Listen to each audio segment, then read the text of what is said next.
my dance make it hurt.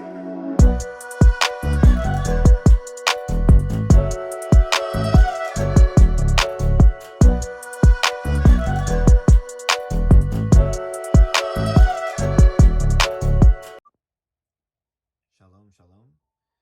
In this video, I will be revealing the secret of the covenant and the secret of circumcision. In a prior video, I revealed the mystery of on the 8th day you will circumcise every male. This alludes to the 8th Sephirah called Bina. As we know, Malkuth, Yisod, Hod, Netak, Tiferet, Gevurah, Chesed. The 8th Sephirah is called Bina, and it corresponds to the world Beriah. The Zohar states of this Torah in book 1 in a section 16 called Let Us Make Man Part 2.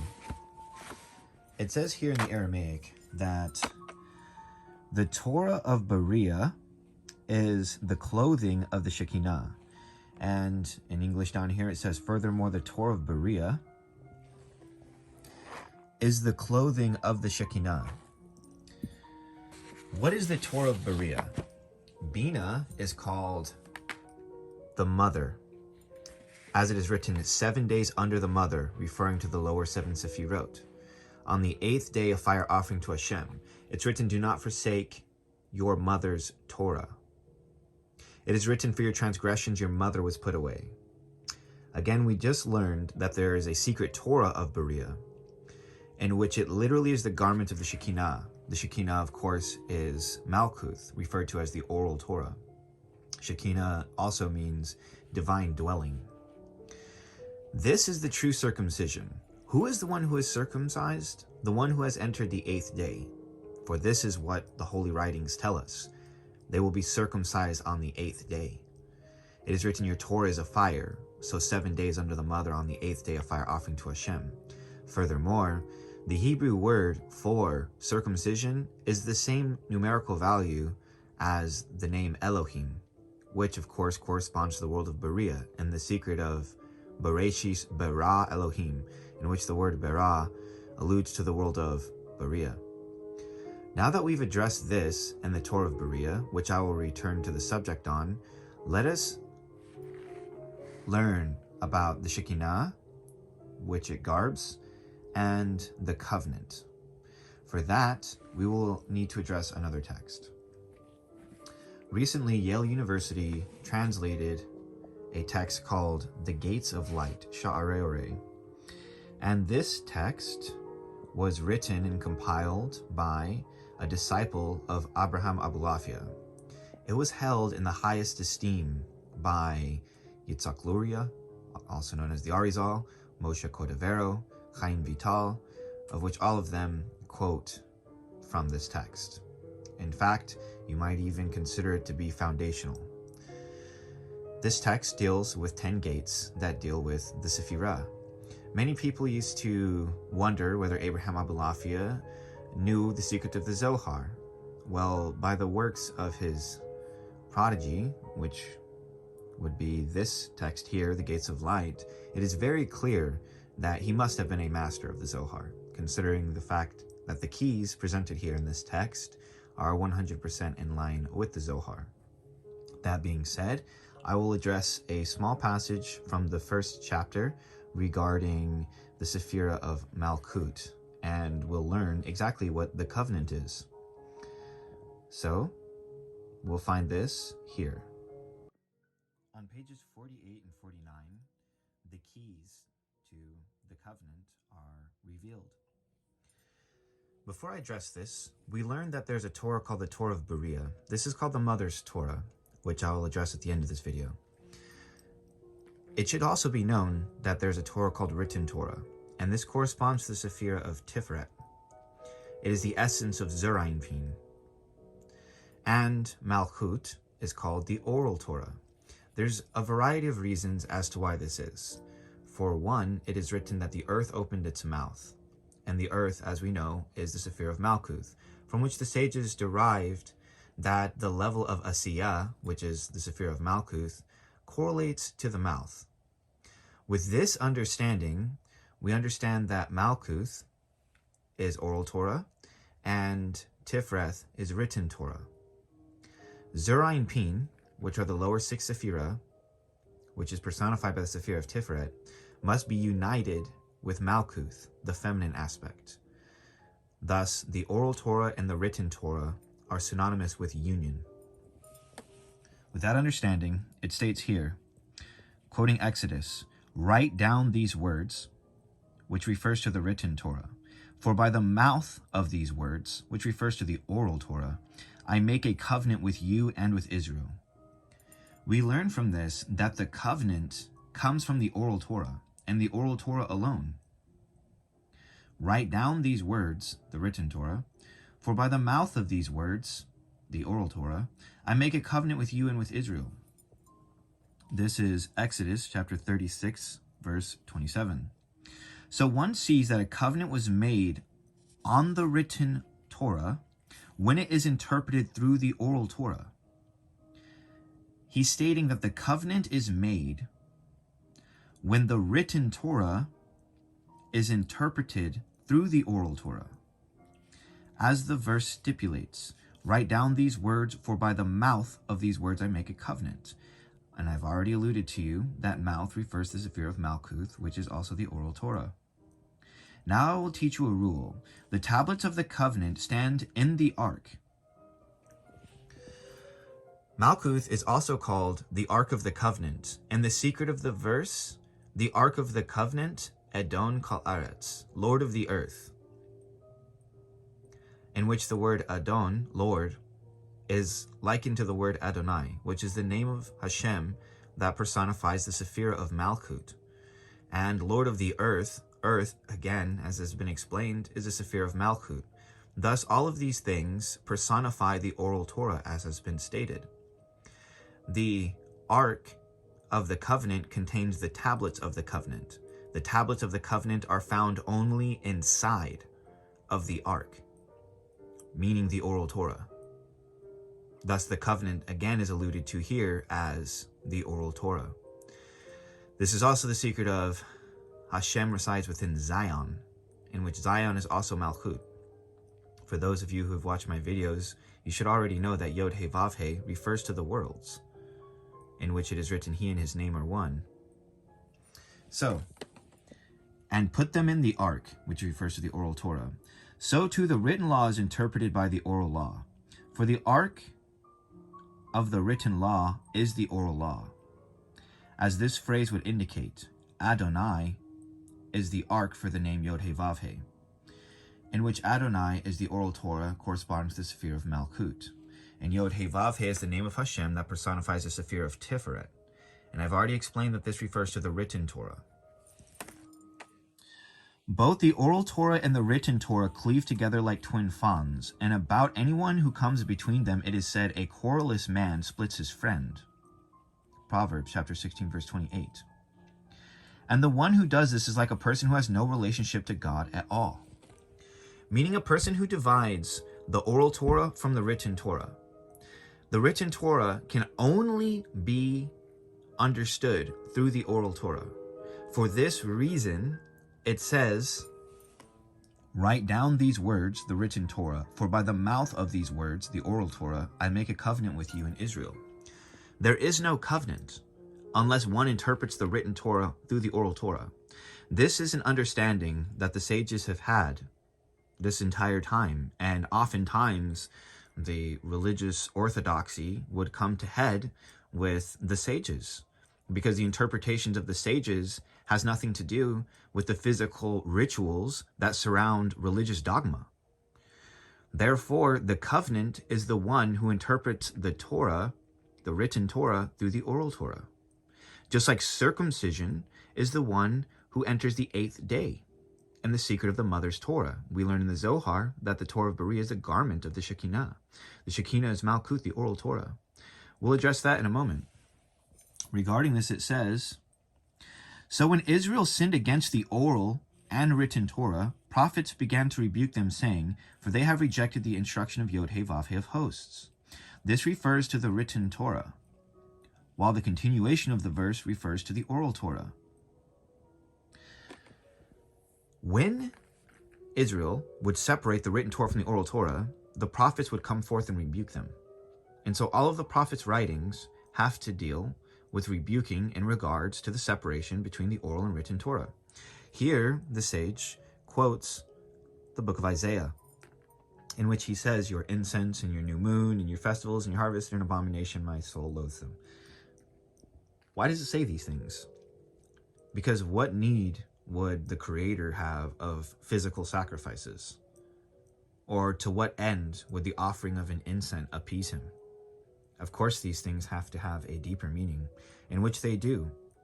So again, we learn that the covenant is only active when the written Torah is interpreted through the oral Torah, and not to be any other way. For the sage declares that the one who does this is as if he has no connection to the Creator whatsoever. And we also learn that circumcision is the 8th day, which is a secret of the mother's Torah, the Torah of Berea, the garment of the Shekinah. So let us go into and read what the Zohar says about the one who separates the oral Torah from the written Torah.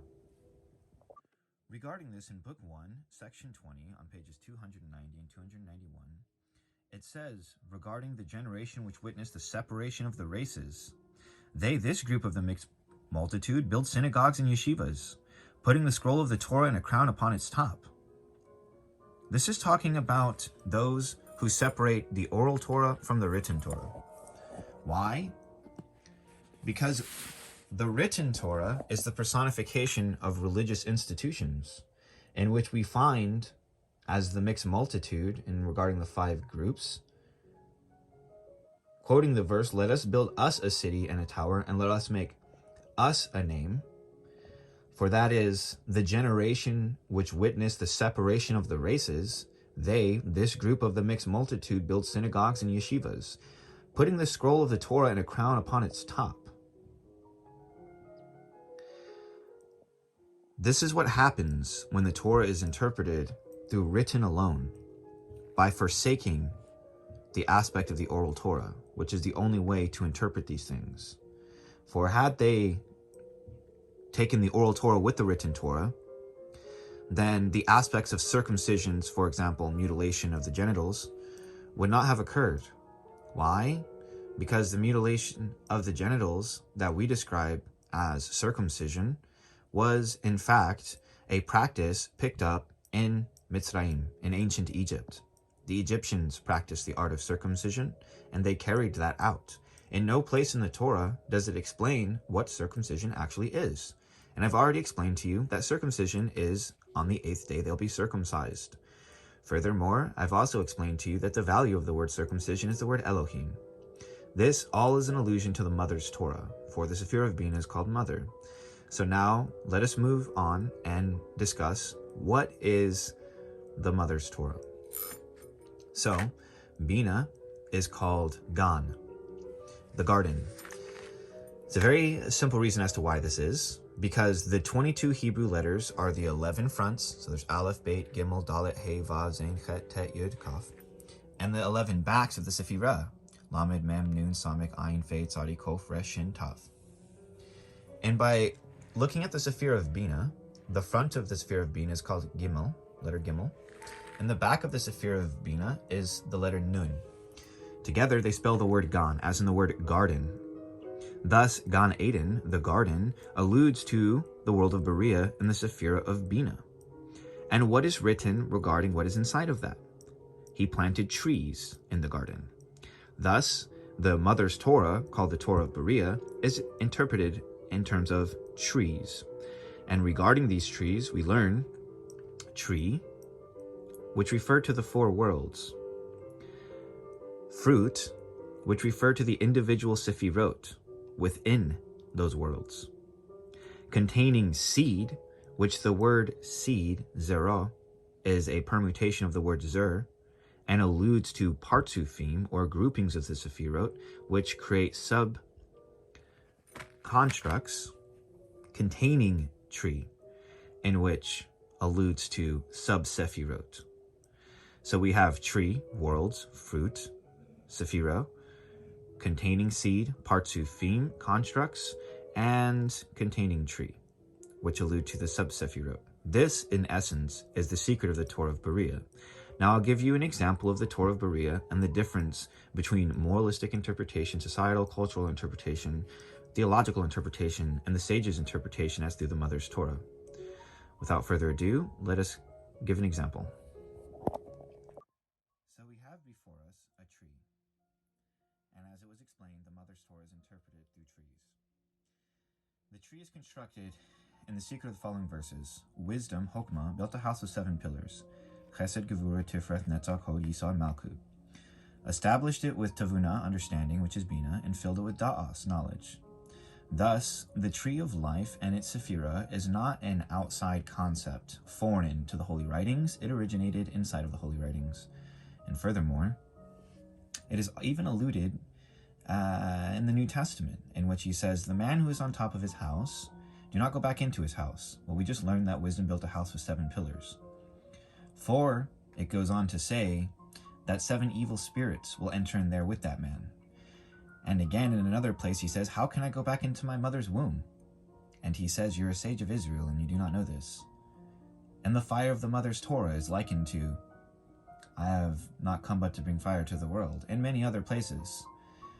So I digress. Let us understand the interpretation of the Mother's Torah. The right column and the left column are referred to as 248 positive commandments and 365 negative commandments. In total, there are 613 commandments in the Torah, being the 5 books. The 248 positive commandments, the Zohar reveals, are 248 spiritual bones, and 365 negative commandments are the 365 aspects of the flesh. Thus, the right column is the personification of bone, and the left column is the personification of flesh. This is alluded to in a variety of different places, and in a variety of different ways. But what needs to be understood here is that the right column is bone, and the left column is flesh. While Chokmah, which is the top of the right column, is wisdom. And Bina is the top of the left column, which is understanding. So it's written, to have wisdom and understanding can now be interpreted as to have wisdom, or bone, in understanding, flesh, which I find bone is in the flesh. And then to have understanding in wisdom means to have flesh in bone, which I find in the case of bone marrow. So to have wisdom in understanding and to understand in wisdom. Moralistically, I can interpret this as to be relative to my state of understanding the nature of things. Spiritually or theologically or societally or culturally, I can interpret this to be any type of relevancy. However, as I'm revealing to you guys the secret of the Mother's Torah, to have wisdom and understanding teaches me that bone is inside of the flesh. And to have understanding and wisdom teaches me that flesh is inside of the bone. Both of these things I can verify in actual reality. And this is ultimately the difference between a sage's interpretation of these things and the lower theological, spiritual, relative forms of interpretation. The Torah in and of itself is a divine science, and the study of the sages reveals that divine science. For example, it's written, flesh of my flesh and bone of my bone. The sages established that flesh, the left pillar, was feminine, and bone, the right pillar, was masculine, from which they derive that every male produces white, mainly from Yisod, the reproductive organ, and so too every woman produces red, mainly from Yisod, the reproductive organ. Thus I can go into reality and verify that every male produces white and every female produces red. Furthermore, this is even further expounded upon in the concept of the verse from Song of Songs. His left hand is under my head and his right hand embraces me. His right hand embraces me because the bone is inside of the flesh, because wisdom is an understanding. Because the tree of life is in the garden. And what is the tree of life? Eitz Chachaim. It's written, wisdom, Chokmah, gives life to its possessor. So the tree of life must be referring to the sphere of Chokmah. And where is the tree of life? In the garden. As I've already explained, is the sphere of Bina. All of these things are congruently consistent throughout the sages' writings. And so, his left hand under my head, his right hand embraces me. Well, this teaches us that the left pillar, being the flesh, is under the head of the right pillar. Head, of course, alluding to Rosh, which is a permutation of the word Asher, as in the word Ahaya, Asher, Ahia, and always alludes to Kether, Hope, and Bina. And because his right hand embraces me, and this is white, a woman produces white from above, mainly in the chest, in the secret of the breasts, and red from below, and the secret of his left hand is under my head, and his right hand embraces me. Because the embracing of the whiteness is emanating through the head or upper aspects of the female's partsuf. Of course, in Song of Songs, the relative or theological or moralistic interpretations would lead me to interpret this as some type of a love story or poem or whatever the case is, which is strictly prohibited. Because, as we learned, the covenant is only when the written Torah is interpreted through the oral Torah. And the garment of the oral Torah is the Torah of Berea, which is the garment of the Shekinah. This is what separates. And yes, it is a massively dividing factor. It is like a sword that cuts in two. Because ultimately, there simply are those who see the secrets of their master and those who do not. And there is nothing else that divides but that one thing. This is the secret of the oral Torah and the written Torah, and how pertinent it is to interpret it as such. As we learn from the sages, there can be no separation. You write down these words, and by the mouth of these words will I make covenant with you. We also learned what true circumcision is, the ones who know the secret of the mother's Torah. And for your transgressions, your mother was put away, etc., etc., etc. With that being said, if you guys would like to see a part 2 to this, or have more questions, feel free to list them down below, and I will hopefully be able to respond to all of them. Shalom. Selah.